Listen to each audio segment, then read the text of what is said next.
Direct from Kansas City, it's a special 1-hour comic book late night with Captain Logan.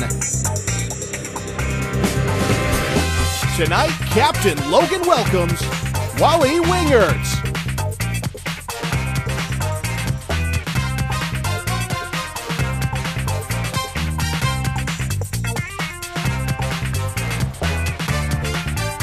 And now, here's your host, Captain Logan! Good evening, everyone. Welcome to a very exciting 1-hour edition of Comic Book Late Night. I'm Captain Logan. Tonight, I'm ecstatic because I have Wally Wingert on the program.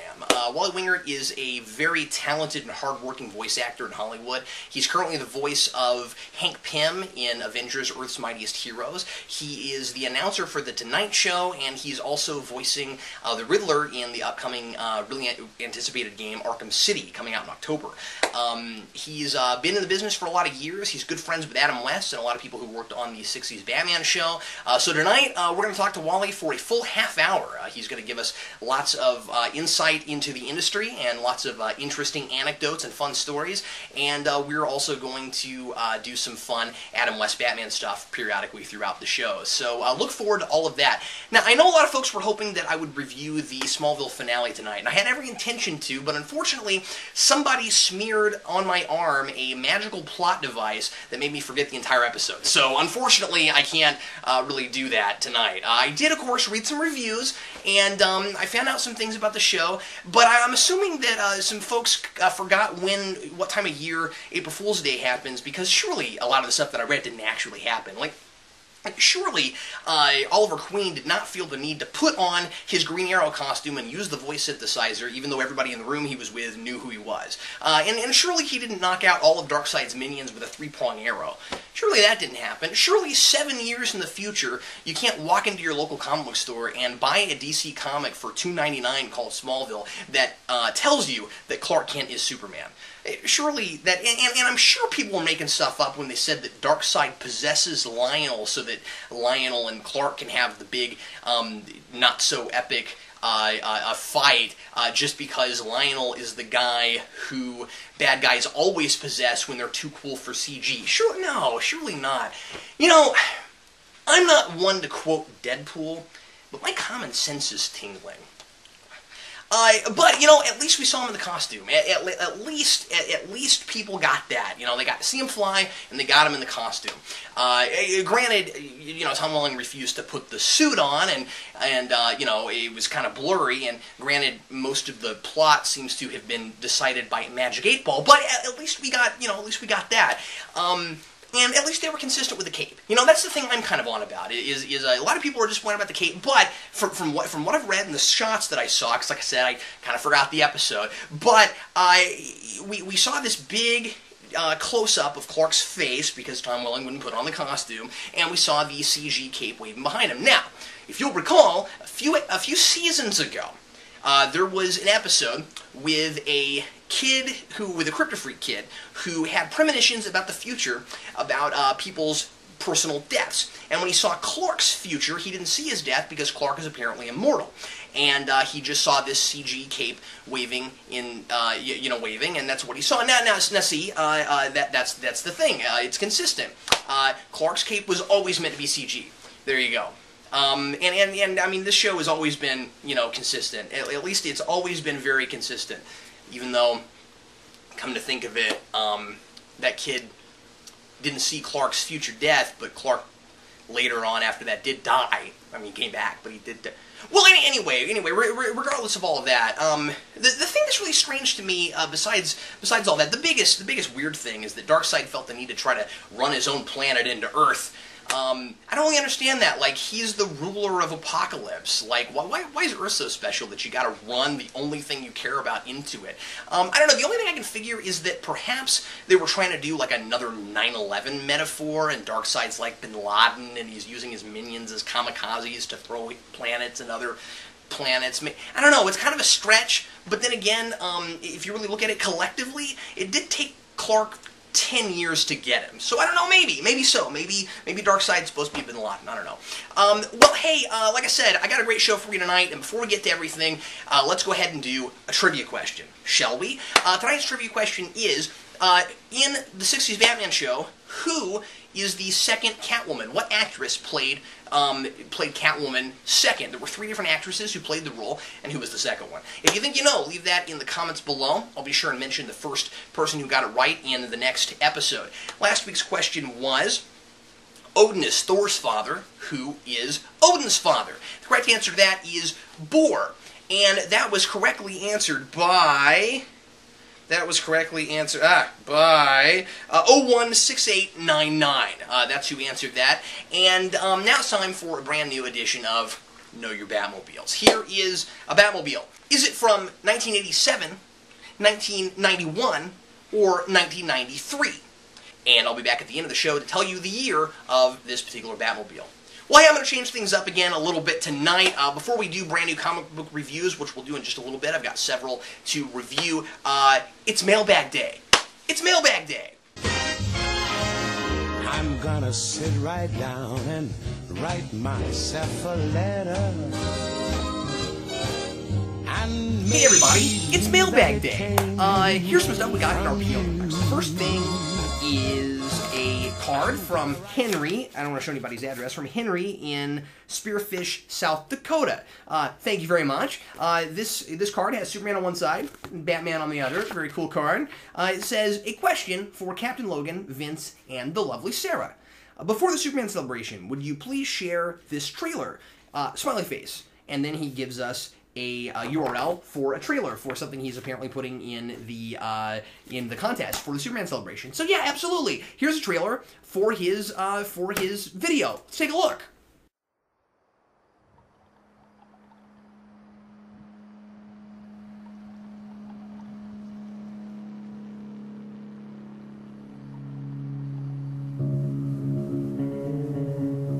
He was smiling because he was going to win. How is that winning?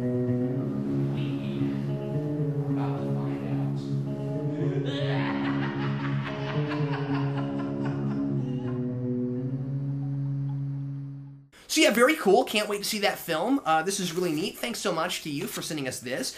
And also, of course, Vince and I have made a film ourselves, as you probably know by now, for the Superman celebration. If you haven't seen it yet, we just posted it this week. It's called Superman A YouTube Response, and we're actually letting everybody see it before we premiere it at the festival. But that will, of course, be the first and potentially only time it will be shown in front of a group of people. Anyway, so that's really cool. Good luck to you, Henry. And now let's look at some more stuff. This one is a video that was sent to me by Acreal, one of our regular viewers, and he says, I won't read all of this, but he says, big fan of what you guys do. I'm also a critical geek. I've been watching your stuff for a while and come to really enjoy and respect it. Actually, I will go ahead and read this. That being said, I was hoping to get your thoughts on this movie. This is Defender with Woody Harrelson that just came out recently. Strangely enough, I loved it, but it's not without its flaws. Also, it really showcases what Woody's capable of. Great actor. But anyway, not only was I curious what you guys think, I'd like to give you this as a gift of appreciation for the countless hours of entertainment you've brought me. Thank you very much. Very cool. Side note, I've been doing reviews on my Facebook, only 2 sadly, but I was going to write one for you guys to hopefully get you a little exposure. Your pal from Florida, Roy Shack McCoskey, Acreal on YouTube. Thanks very much, Acreal. That was really, really cool of you, and I will definitely do a rewind on this. You know, I've been wanting to see this. I saw a trailer for this recently, and I put it on the list of stuff to eventually review, and now I have a copy, thanks to you. This is extremely cool, so thanks a lot. We really appreciate it, and thanks for telling your friends about us. Very neat. And now, last but certainly not least, got this from, he just addresses it Pope. This is, I think, Mr. Colton Pope, actually, on our website. He decided to, basically what happened was, we did a live show this week, and this guy was talking to us over text during the live show about the Angel After the Fall series, and he came to find out that I had only read the first book. I have that, but I hadn't read the rest of it. So he sent me a message and said, "Hey, I have all of it, and I'd be happy to send it to you if you'll send it back. I'll loan it to you." And I was like, awesome, very cool. So he sent me, again, these are on loan, and I'm going on record to say I will send them back to you as soon as I'm finished. He sent me 2, 3, and 4 of Angel After the Fall. This is a series I recommended on Recommends a couple months ago. And he also sent me some bonuses. He sent me Spike After the Fall, which I've been wanting to read, and also Serenity the Shepherd's Tale, which I'm honestly almost more excited about than the rest of these, because Book was my favorite character in Serenity, and it was really sad that we never got his backstory. And I knew about this, but I kind of forgot about it. Now I get to read it. So yeah, I'm going to read these, send them back to him, and what a neat guy. So thanks a lot for doing that. Once again, thanks to everybody for sending us stuff, and if you would like to send us something, our P.O. Box is P.O. Box 14183, Lenexa, Kansas 66285. So feel free anytime you want to send us a letter or a package, and I'll be sure to show it off on the show. And really cool. Thanks very much for doing that. So now, on to brand new comic book reviews.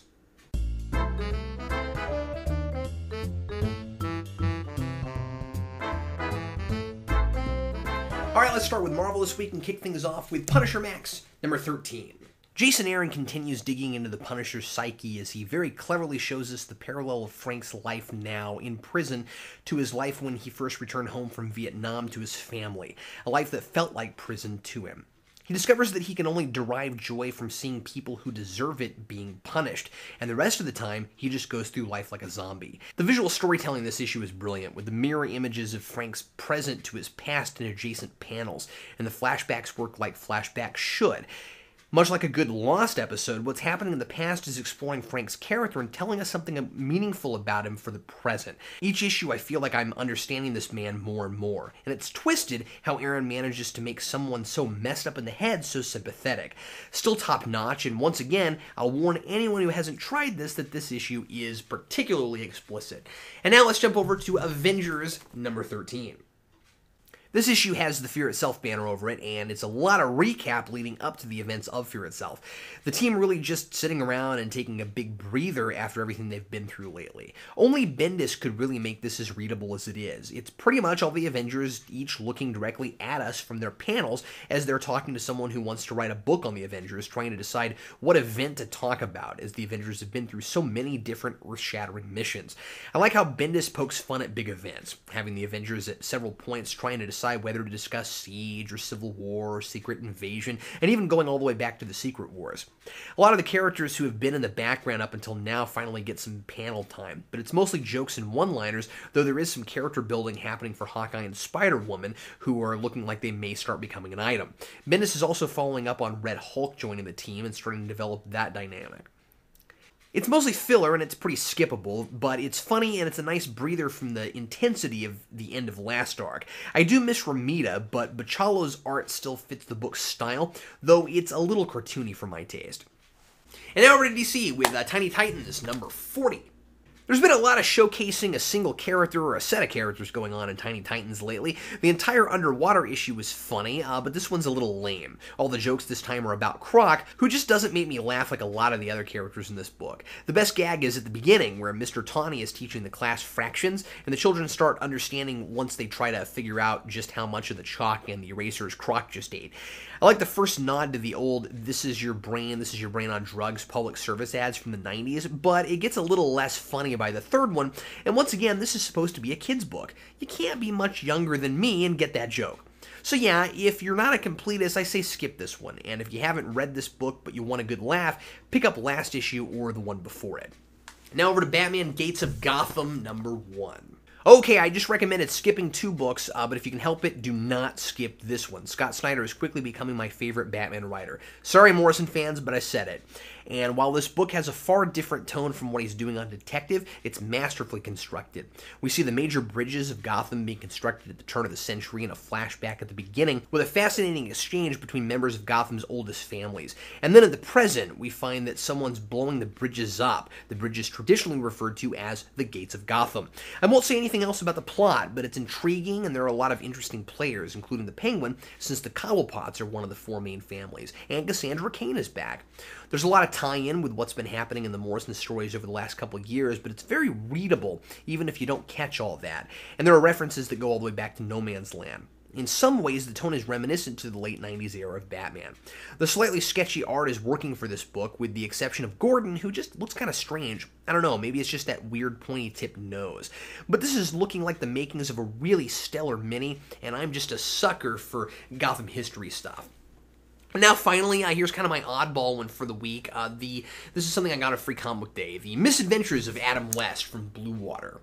I know I haven't really reviewed any other books from Free Comic Book Day, but I wanted to showcase this one since tonight's show is somewhat devoted to Batman and Adam West. This preview sets up the new ongoing series where Adam West is turning down every acting gig sent his way because he doesn't believe studios and writers understand what a hero is anymore.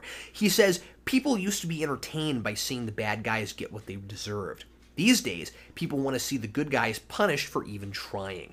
He's become extremely jaded, and while I could see a reader calling this heavy-handed, I felt for him, a man who's lived a long time and is being told his very morality is outdated.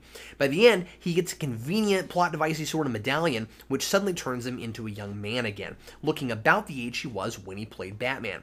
And that sets up the series. I'm actually going to give this a shot, I think. Russell Dowderman has a good sense of Adam West dialogue, and I enjoy that this is strange and fun, but it's also not a farce. It's a comic book giving Adam West the chance to be that dashing action hero many fans always thought he deserved to be. And now, on to the news.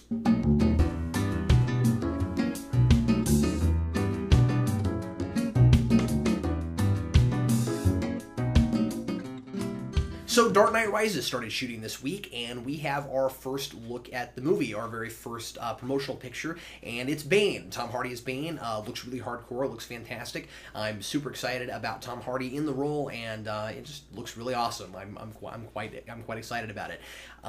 The only other thing really we know about the shooting is that Nolan is going to be using more IMAX camera footage than he did last time. They can't shoot the entire thing in IMAX because it's really expensive, but also because apparently the IMAX cameras are so loud that it's difficult to shoot dialogue sequences with them and stuff like that. So, but there's going to be more IMAX in this one, so that's pretty cool.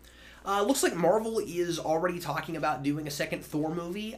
They really like how this one's doing, so they're already talking about doing another one after Avengers, and they're slating it for a 2013 release. They're talking about using the Enchantress and the Executioner as villains. So we're gonna have another summer with multiple Marvel movies. If this actually goes through, but it looks like it's probably going to.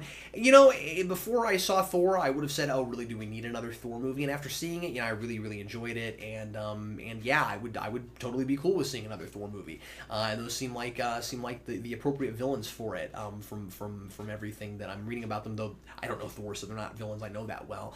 But anyway, so that's really cool. I'm really I'm kind of excited about that. Assuming that they get Branagh back, that would be my one big thing. Make sure we get Branagh back for it. But anyway, it was great. It was a great movie. So franchise, sure. And then the only other thing I wanted to talk about is there is this new first-person shooter coming out. It's going to be download only. We don't know about price or release date yet, but this new Batman first-person shooter. It's called Gotham City Imposters. Like I said, it's going to be download only, and you're going to get to play as someone trying to pretend to be Batman or someone trying to pretend to be Joker. Sounds kind of like that recent Detective Comics arc with the two gangs, the Batmans versus the Jokers. It's going to be like that. And apparently your character is going to be really customizable. So you get to be any kind of Joker-looking character, any kind of Batman-looking character you want to. It looks like fun. So we'll see how that goes. But yeah, first-person shooter set in Gotham. That's a great idea. I hope it's good. Anyway, that's it for the news.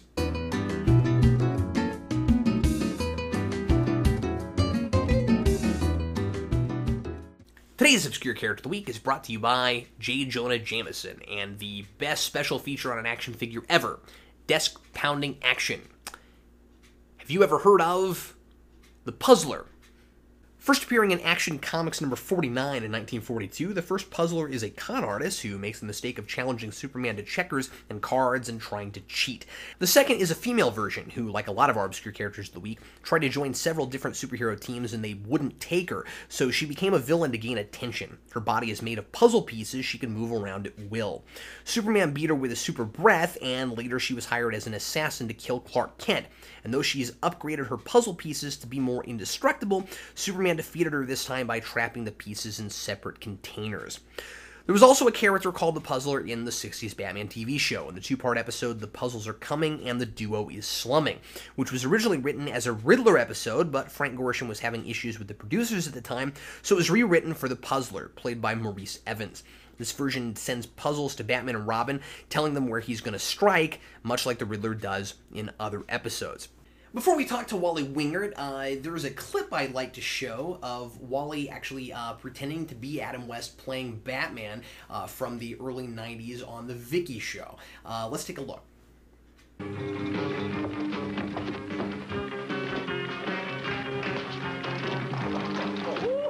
Holy Harlequin's Batman! It's the Joker! Hello! The Riddler!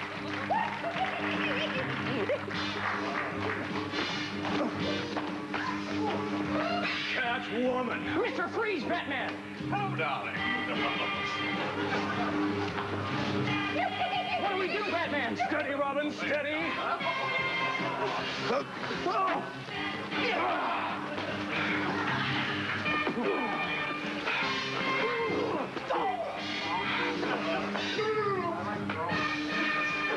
Holy hieroglyphics! Get the spray, Robin. Good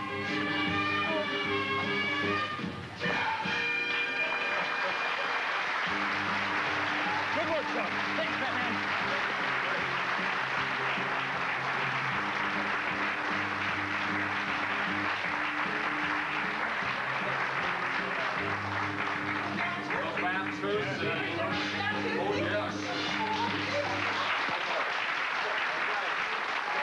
I want to thank all my guests, Frank Gorshin, Julie Newmar, Adam West, Bob Kane, Jan Kemp. Thanks, you guys. Have a great day. We love you. And I'm here with the very talented Wally Wingert. Wally, thanks so much for being on Comic Book Late Night. Hey, happy to do it. Wally, if you don't know, is a really hard-working voice actor and announcer. He's worked on countless television shows and video games. You're the current announcer for the Tonight Show, right? I am. I have been for about a year now. And I should also note for our Power Rangers fans that he was Psycho Blue in Space and Lost Galaxy. Among his more recent superhero genre work is Avengers, Earth's Mightiest Heroes, where he voices Hank Pym, Marvel vs. Capcom 3, where he voices MODOK, and Batman Arkham Asylum, and the much-anticipated upcoming Arkham City, where he voices the Riddler. And Wally, you have an incredible gift for voice acting. Like, no two roles ever sound the same. Well, thank you very much. You can't say a nicer thing to a voice actor than that. That's the best thing you could ever tell a voice actor. You've got a video on your YouTube channel of like 6 minutes of a bunch of your different roles, and I swear I can't tell them apart. Like I kept trying. I was like, and there were parts where you were talking to another guy, and I couldn't tell which one was you. That's funny. Well, thank you for that. I appreciate it a lot. Wally, before we jump into the Comic Grill, I wanted to ask if you could tell us anything about Arkham City. I'm sure you have to be pretty hush-hush about it, but the Riddler is more involved this time, right? It's correct. I'm safe in saying that because I know that publicity has been released to that effect, so I'm not going to get in any trouble. The Riddler has shown up in some of the trailers, and I think that it's on IMDb, so I think that I'm okay in saying that, yes, he has a much wider role. Thanks to the fans. The fans really, after the first game, kind of responded to the producers saying, we wanted to see the Riddler, but all we did was hear him in the first one, so they gave him much more to do in the second one, which I'm very thankful for. Were you thinking Gorshin at all when you did that? No, well, I was. I wasn't basing it on Frank because nobody could ever top that version of the Riddler that Frank did, so I didn't even want to go anywhere near that simply because he was so brilliant. There's just no way you could ever recapture that magic. I was Agreed. Actually thinking of a couple of people. One you might know as Dr. Lovelace from the old Wild Wild West series. Oh, yeah. Played by Michael Dunn. How he was just talking about these horrible things, but he just did it with a laugh and a sparkle in his eyes. Like, yes, Mr. West, you're going to die. You know, that kind of thing. And also, I used to do some community theater for a really pompous director in Sioux Falls, South Dakota. And he had the kind of attitude to where he was very sarcastic, but funny, and only a few people really got him. But people would say, hey, you know, insert name here of director, do you think we're you think we're looking good? Do you think we're ready? And he says, I think the cast is up to performance quality with the possible exception of Wally.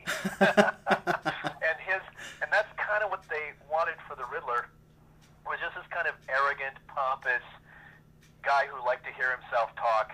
They also mentioned kind of like a game show host, because as he's doing all these videos and everything through the asylum, he wanted to, you know, taunt Batman, almost like, what's behind door number 3? So I said, boy, this really sounds like Jan Swank. So I just started doing, I just said his name, oh my gosh. So anyway, I said, I'm going to do that with kind of the delight that Michael Dunn has Dr. Lovelace. So I started talking like this. Well, Batman, like he really liked to hear himself talk. And then occasionally he'd get kind of crazy, and then he'd get really low and mean. And he had those great peaks and valleys, which director Colette Sunderman really helped bring out. She had a really good instinct as far as what line should be kind of wacky Riddler, what line should be kind of medium Riddler, and what line should be, you know, really mean, evil Riddler, to where the evil starts to kind of pop through every once in a while. But for the most part, he's just having the greatest time. And we had a lot of fun just really honing every line, and the writers were amazing. They wrote some amazing riddles, and they wrote some amazing lines. And I think if you liked Arkham Asylum, you go to love Arkham City, because just what I've seen of it is really amazing. So the only thing I can really tell you about it is get set to own possibly the greatest video game ever created. You know, what you did with Riddler there wasn't completely different from what John Glover was doing with him in Batman Animated Series. Yeah, he was a little, he was kerfuffled. He would be like, oh, how did you do that? I have to know. And this Riddler would never go there. Okay. He'd be angry, but he wouldn't be light about it. Like, I have to know how you knew that. He'd be like, I have to know how you did that, Batman! He'd, like, really get threatening and mean. And that's kind of what I liked about this guy, was he's a nut. And he's arrogant and egotistical, but if he's outsmarted, he has to know, because he's obviously the smartest guy on the block. And if anybody outsmarts him, he thinks either they're cheating or something had to go wrong, because you couldn't possibly figure this out on your own with your own limited intellect. So well, it's a lot of fun. We did about 3 or 4 sessions, so I think it's going to be pretty awesome. I can't wait to see it. Yeah, it's going to be fantastic. Well, Wally, are you ready to go into the ever-ominous Comic Grill? Yes, sir. All right, here we go.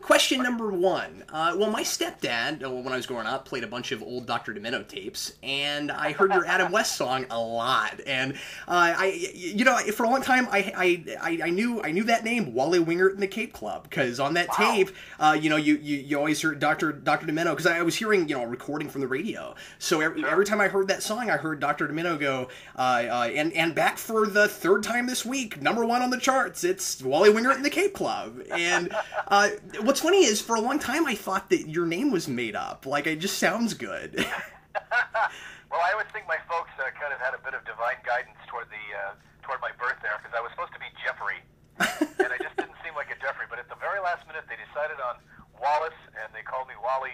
And I said, you know, with a name like Wally Wingert, nobody's going to believe it's real anyway. I've got to go into the entertainment industry in some sort of comedy vein, because nobody's going to... Oh, you sound like you could be a superhero. Nobody's going to believe that name is absolutely real. So I used to use my real name on the radio, knowing that nobody would ever think that it was real anyway. So it all seemed to kind of work out. So you kind of grow into your name, and you kind of fulfill your destiny based on, you know, what people name you and what you... It's just, it all works. It's all part of the plan. Well, could you talk a little bit about how that song happened and how it affected your career in show business? Well, I had been doing a lot of songs for Dr. Demento anyway. Oh. The song's called Chiller, I'm Not Answering the Phone, Too Late to Get Fries, Cheapest Tattoo, a lot of other stuff. Eventually, when I moved out here to Los Angeles in 1987, I hung out with Dr. Demento and his producer, Robert Young, and Robert Young kind of helped me get a job at Westwood One Radio Network, so I was kind of in town, and now I was writing stuff, then I would take it over to him personally, and he'd either play it or not play it. But right around 89, when Adam West was not involved in the new Batman movie, I said, well, I've been friends with Adam now for about 9 years at the time, since 1980, and I said, well, I gotta say something about it, and the only way I knew how to really speak my piece and have a platform was to do a parody song and play it on Dr. Demento. So I knew that there was this Grammy-winning song called Wild Wild West, and I said, well, you could kind of do Adam West with that, so I did it and wrote it and took it down to Dr. Demento. Of course, it was the year of Batman anyway in 1989, and he loved it and played it continuously. And so I was really very lucky. It was my way to speak my piece, because if you remember, comic fans, back in about 85 or 86, the hottest Batman thing going was The Dark Knight Returns. That's right. Which was the Frank Miller with the older Batman. He's in his 60s, and at the time in the 80s, Adam was right around that same age. And everybody's like just assuming that when Tim Burton was going to do a Batman film, it was going to be that comic. So to cast Michael Keaton in the role that Adam West was kind of born to play and was the same age as the Dark Knight in the Frank Miller comic, we're all kind of like scratching our heads like, well, I don't get it. And then we realized later that he was completely going back to the beginning of Batman and redoing the whole thing with the younger Batman. So then it kind of made sense. But at the time, I was like, really? No Adam West? Oh, come on.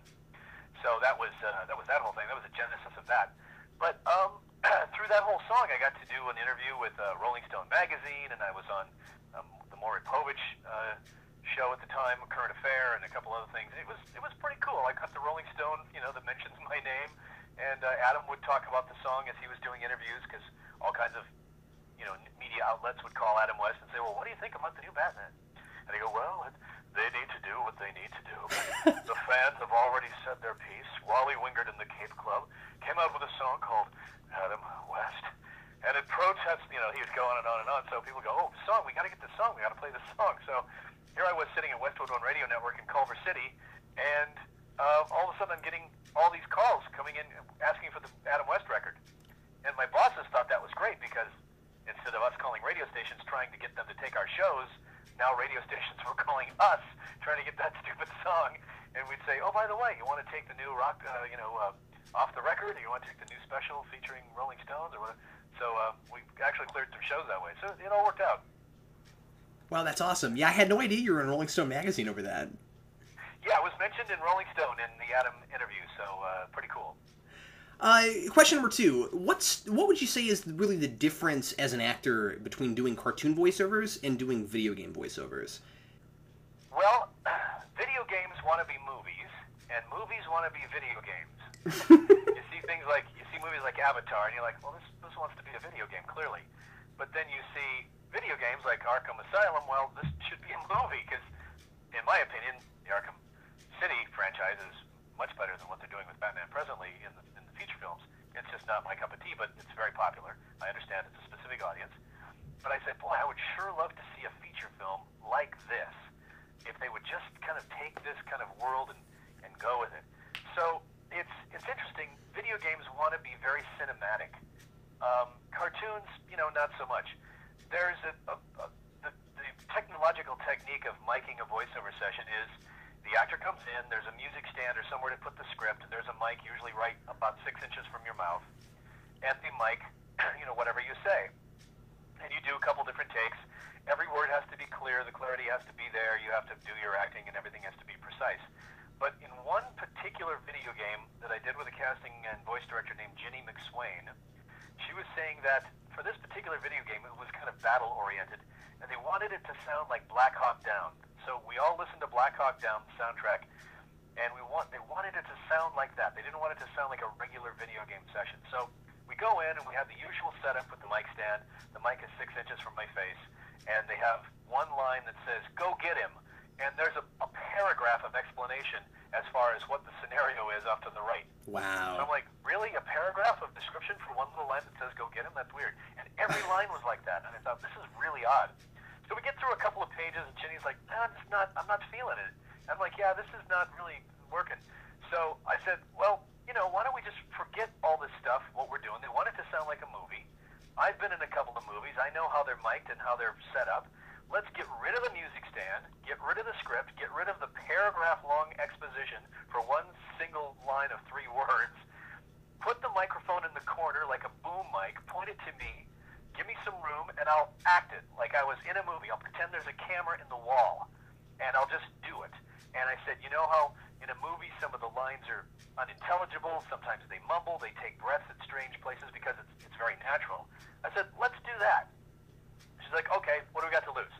So they come in, they get rid of the music stand, we get rid of the script, they put the mic on a boom mic, they put it up on the boom higher so it's not 6 inches from my mouth. So it sounds like you're on a soundstage or in a movie studio.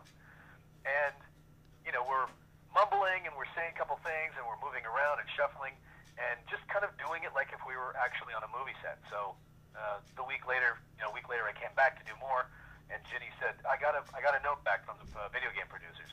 They said, however you did it with Wally Wingert is how we want it for the rest of the cast. Wow. So we just Ginny and I kind of came up and just kind of invented this whole new way of kind of miking a video game session. And now you've got, this is 4 years ago, this is 3-4 years ago, and now you've got movies like Rango, where you're finding out that the voice sessions were done in a soundstage mic'd as if it was a real film. Not in a soundstage, or not in a recording studio with the mic 6 inches. So they actually had Johnny Depp and the other guys there acting out their parts, and the guy was holding the boom mic. So there you go. That's an animated film. It's not a video game, but still kind of same thing. If you want a movie to sound, if you want a video game or an animated film to sound like a movie, you've got to mic it like a movie. You've got to produce it like a movie. You can't use the usual confines of voiceover acting if that's what you want. You have to do it exactly like you would do a movie, and then it's going to sound like a movie. But that was quite an eye-opening and educational experience for me, and Ginny and I still talk about it. I saw her last week, and she said, I still think about that time we did that. I'm like, that was so awesome, because, I always give her credit for, kind of co-creating that, and she always gives me credit, so it was a lot of fun. Yeah, so you, single-handedly nearly changed how they do that. Yeah, well, I think now people kind of do that. If they want that sound for a video game, that's just how they do it. Mm-hmm. I haven't done a video game like that since, to where you're just kind of wandering around in an empty room saying your lines, and of course you've got headphones on, so I don't have any script, and instead of memorizing the script, they would just feed me the line in the headphones, and then I just repeat it back, 2 or 3 different ways, and with some breaths and breaking it up and do different things. But that's, as a voice actor, you get those challenges like that thrown at you all the time. You just kind of got to be ready for it and be open to it, and you just learn from it, and off you go. Question number 3. I know, as you said earlier that you and Adam West are friends, and I know he's your personal hero. Yeah. Being as huge a fan of the '60s show as you are, I gotta know, who is your all-time favorite Adam West Batman villain? Wow, that's changed over the years. Started off when I was a kid, it was the Joker. Then when I got to meet Frank Gorshin and become friends with him, it was the Riddler. And then as I went on and got even older, it became Falseface. Malachi Throne is Falseface. Wow. Malachi always used to... Who at the time nobody would tell you who he was, right? Exactly. Well, he said that the story is they were supposed to have all these different makeup effects for Falseface. And it's a TV budget, and they had no time. They had to shoot it in a week. There was no time to do the makeup. So we said, yeah, I'll take that job. Sounds fun. And then they said, oh, you know what? We don't have time here. Wear these masks. Wear these Halloween masks. Now, these masks were from the 60s. You could go downtown and just buy them. They were a translucent, flesh-tinted, translucent plastic where you could see your facial articulation underneath, but it was still kind of creepy because it gave that extra dimension of another layer of skin. So it did have a really creepy effect, and I loved how you could see Malachi's mouth moving under the mask as he's talking as Falseface. I remember when I was about 5 or 6, I had a mask like that. Actually, one of the same ones that they used in the show. I have a picture of myself dressed as probably Falseface, wearing that mask. And to this day, I show it to Malachi and go, see, I was Falseface, almost at the same time I was Batman. Before he really started embracing the whole Falseface saying that the fans were really into it. He's like, "Oh, that was the worst job I ever did." I said, "Take my name off. I don't even want any part of this. If you're going to not have the makeup, just going to have me in a mask. Could be anybody. Just take my name off." But now that people are showing up to conventions to meet Malachi, and they're wearing the false face costumes, and they're saying, "Oh, false face is my favorite villain. I wish they'd have done more." Now he's like, "Yep, I was false face. Oh, that was one of the greatest roles I ever did." He's a dear, dear, dear man. And he likes to make you think that he's a little blustery, but he's really a great guy. And I said, "No, Malachi, I don't think you understand. This was a great villain, and people love this villain." And now he sells false face masks, and he sells photos and all kinds of stuff That's at cool. the autograph show. So I'm glad he's kind of learned to embrace it. I can't, talking about something you said earlier, I can't imagine what it would have been like to be friends with Frank Gorshin. He was really a laid-back guy and very quiet. He came over here one night. We watched some Batman episodes. There was a group of us, and his girlfriend was along, and this was when he was, a little older, probably early 70s, and he was bouncing around as the Riddler, and his girlfriend says, "Oh my gosh, sweetie, you're moving around like an insect. You can barely walk now." And he thought that was funny. And then he went down in a manhole cover as the Riddler, and I said, "Did you go in a real sewer, or was that a soundstage, or what?" He goes, "I don't remember." He just didn't remember. So it's, back in those days, they were shooting that stuff so fast and furiously that you probably didn't have much of a recollection of how things were done. Well, it's amazing how much Adam West remembers. I mean, he'll tell story after story. Yeah, I think he made a lot of notes at the time, because I think he had an instinct that someday this is going to be pretty cool. This is going to have a lasting effect. So I think he must have made some notes or something, because he does have an awful good recollection of a lot of that stuff. Question 4, you seem to be really, really proud of your geekdom, and I'm wondering, what is the most impressive item in your personal collection? Well, my favorite thing of all is my Andy Kaufman Saturday Night Live and concert costume. Oh, Back wow. in about 1999, Andy's girlfriend Lynn had all this stuff pulled out from Andy's storage, and I've been a Andy Kaufman fan since I was about 15 or 16, and I used to write him letters, send him pictures of me dressed up like him, and Lynn said that a picture of me dressed up like him and one of my fan letters is still in Andy's big box, his trunk. He kept it all his life.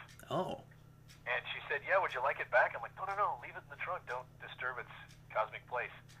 So that was kind of cool to be able to have his original checkered plaid jacket, his black turtleneck, his blue Oxford shirt, his white denim jeans, and his Converse tennis shoes that you've seen Andy in all sorts of appearances.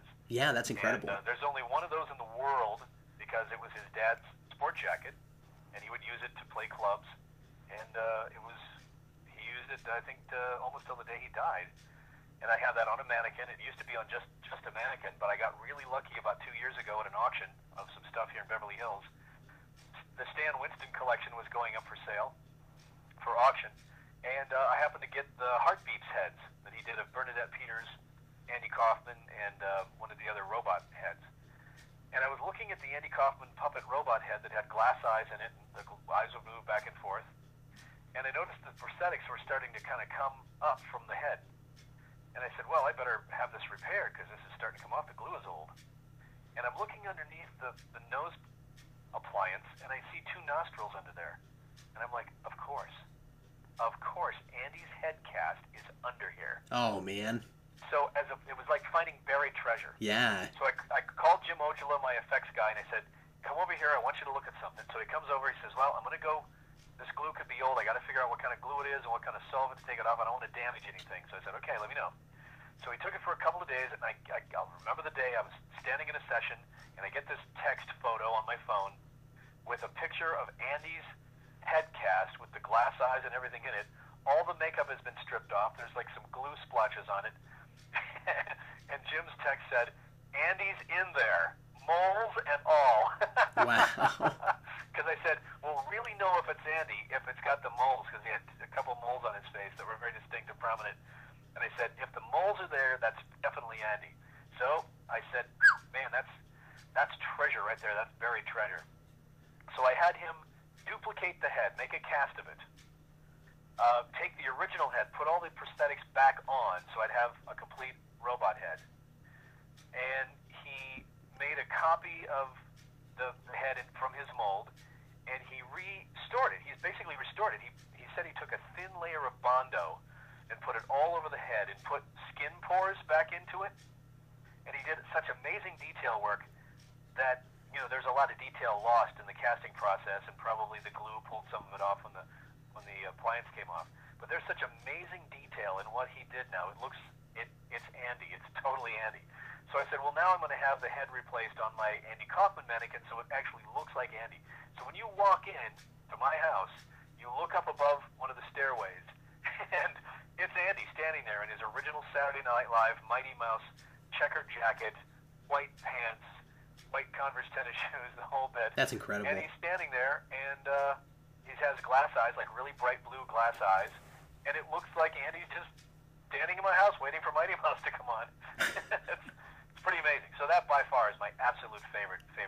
Yeah, for good reason. Wow, that is not what I thought you were gonna say. Oh, what did you think I was gonna say? Well, I didn't know what you had. I figured you probably had some Batman props. No, I don't have anything original from the show. I know you made a costume, which looks really good. What's that? I said I know you made a costume back in the 90s. Yes, well, I used to make costumes and cowls, and we did have one of Adam's originals in our possession for a short while. Oh, okay. Those costumes do not age well. Anytime you're dealing with satin, satin never holds its color, especially if you're dealing with any of the blue color spectrum, like navy blue, dark blue. So what happens to it purple. over time? What does it look like? It always fades. They would always fade to like a purple and eventually kind of a berry color. Oh. So the original Batman costumes did not age well. If you see a costume that says it's from the original 60s TV show and it's not some shade of purple or berry, it's not real. It's fake. Yeah. Now the capes were silk. They kept their color. But the stretch satin that they put over the cowls and used for the gloves and the trunks wouldn't hold its color, and they all basically faded pretty badly. So we took patterns off the original, but made costumes that are exact duplicates out of new material.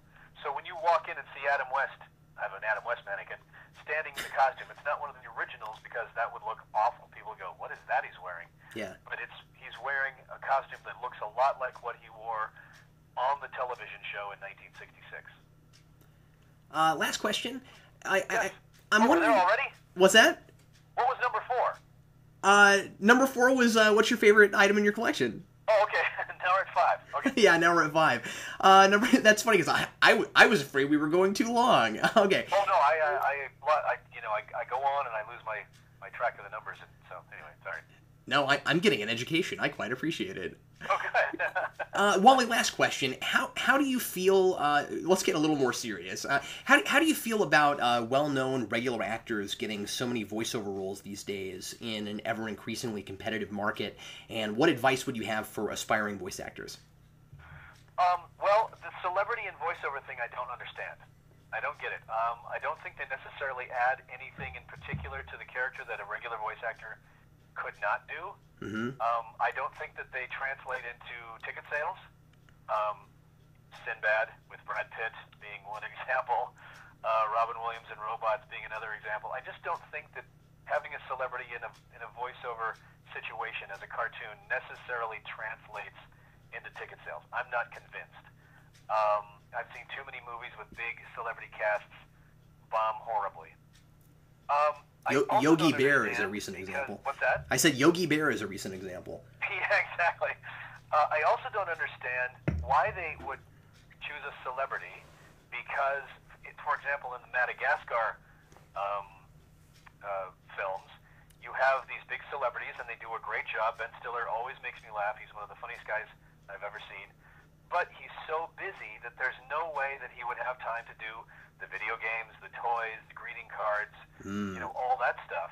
So they have to now scour the town to find somebody that sounds like Ben Stiller for the stuff that he's unavailable to do. And I'm thinking, well, why didn't you just hire a real voice actor in the first place, and then he'd do everything? Video games, greeting cards, whatever. It'd always be the same guy. No, they'd rather find a sound-alike.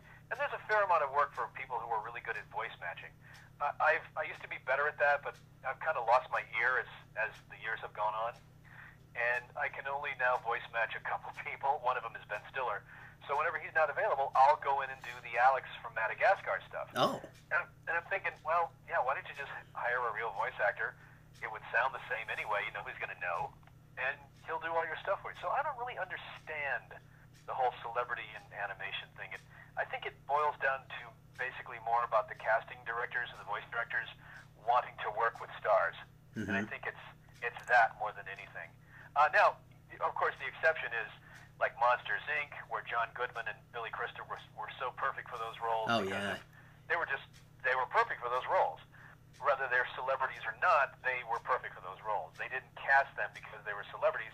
They cast them before they were perfect for Mike and Sully. But yeah, for some of the other things, I'm like, you know what? Anybody could have done that. The Shrek series. I don't get it. I guess I don't understand what those three really bring to the table that your basic voice actor couldn't do maybe a little better even. But that's just me. It's my opinion. All opinions expressed here on the show are strictly those of Wally Wingert and nobody else. Although I'll go on record to say I tend to agree. Oh, well, thank you very much. So the advice to young guys and young men and women who are trying to get into the industry is do anything, work really hard. Don't scoff at it because you think it's below you. It's all experience.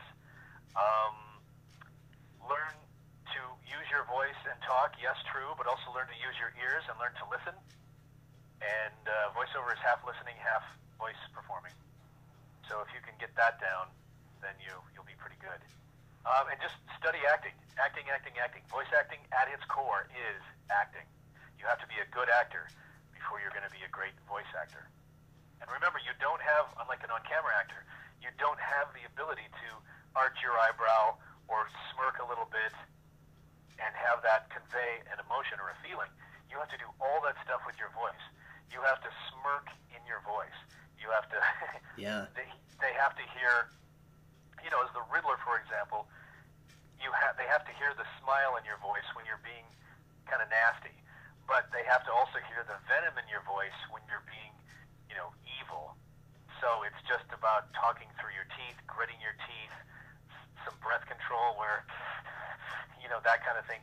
Because you don't have the visuals to rely on to convey that emotion. So it's an art. It's really truly an art in and of itself. So just study acting first, become a really good actor. Then if you want to do voice acting stuff, then figure out how to convey the same stuff, but without anyone seeing you. Wally, thanks so much for being on the show. This has been extremely insightful and entertaining. Great. And I'm so glad. And Wally, your website is wallyontheweb.com, right? It is. And I wanted to mention that Wally is extremely friendly to his fan base and does free signatures, so you can send him an email and he'll get you a signed photo. Is that right? Yes, sir. And once again, thanks so much for being here. I really appreciate it. This is a lot of fun. I had a lot of fun, too. And now back to the show. Thanks, Captain. Now it's time to find out what I pulled from the ever-mysterious comic book vault.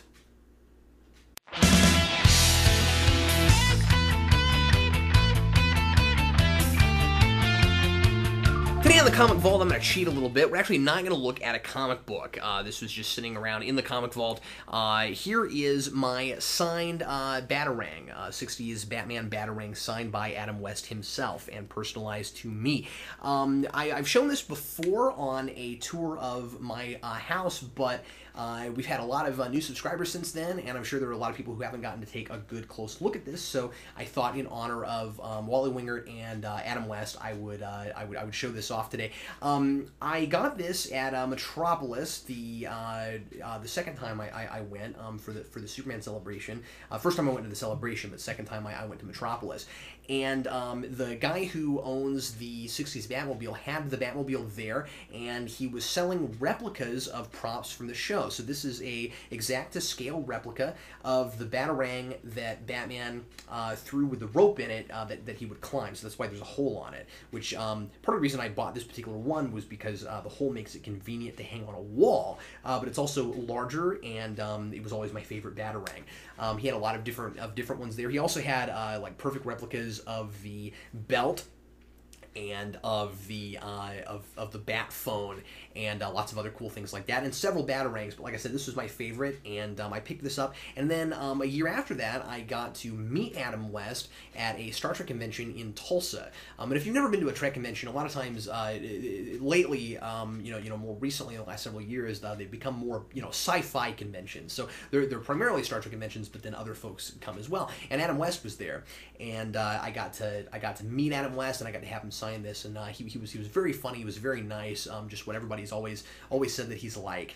And I got to talk to him for a couple minutes, and I had him sign the batarang. So this is one of my favorite things that I own. Really pride and joy, and really thrilled to have it and to get to show it to you. So that's my personalized Adam West batarang.